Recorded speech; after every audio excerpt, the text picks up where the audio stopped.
Au cours de cette présentation, vous allez découvrir comment effectuer la saisie patrimoniale relative à l'épargne salariale, les emprunts ou encore réduction, déduction ou crédit d'impôt de votre client.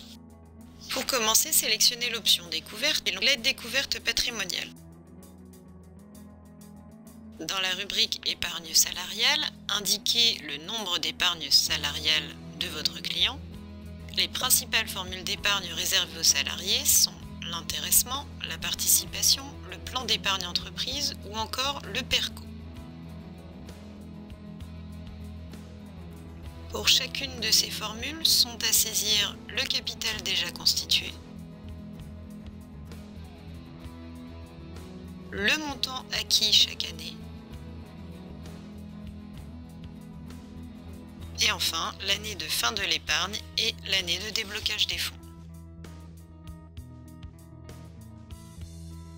Vous devez indiquer également qui est le bénéficiaire du plan d'épargne. Vous pouvez également saisir les plans d'épargne du conjoint de votre client.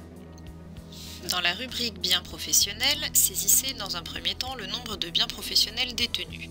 On entend par biens professionnels les biens nécessaires à l'exercice d'une profession industrielle, commerciale, artisanale, agricole ou libérale.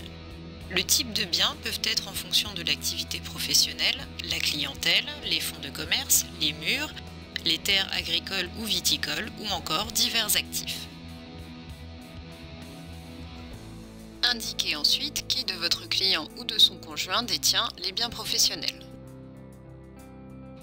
Vous devez ensuite indiquer la valeur actuelle de cet actif. Il existe plusieurs méthodes pour effectuer cette évaluation.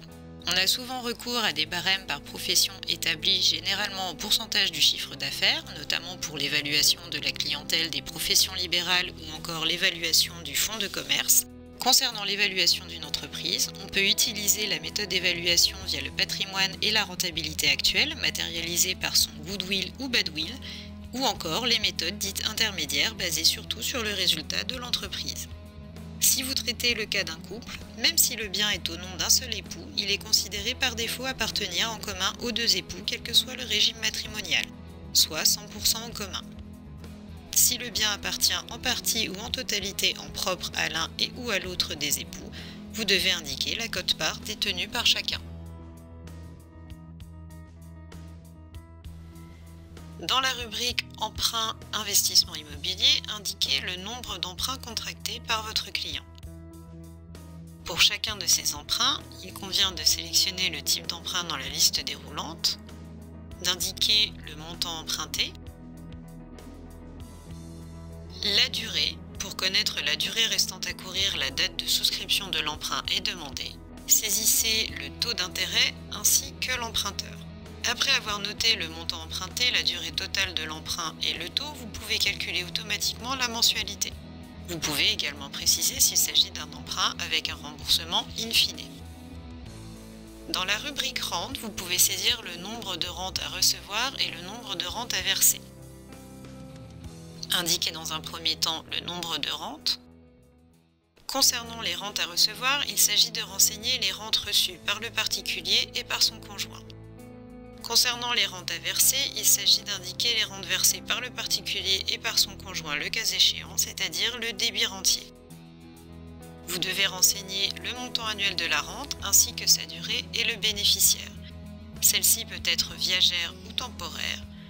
Lorsque la rente est temporaire, il est demandé la durée restant à courir. Lorsque la rente est viagère, elle dure aussi longtemps que vit son bénéficiaire. Il est donc demandé l'âge du bénéficiaire pour évaluer l'année probable de son décès, donc la durée du versement de la rente en fonction de son espérance de vie. Dans la rubrique réduction, déduction, crédit d'impôt, vous devez noter les principaux particularismes et avantages fiscaux afin d'effectuer un calcul plus précis de l'impôt. Indiquez dans le champ de saisie impôt dû en l'année de référence de l'impôt. Si le montant de l'avantage fiscal est répétitif pendant plusieurs années, indiquez dans le champ impôt dû jusqu'en la dernière année de prise en compte de l'avantage fiscal. Si le montant n'a lieu qu'une seule fois, indiquez la même année dans les deux champs. Indiquez le montant annuel de la dépense. Le montant de la réduction sera calculé automatiquement.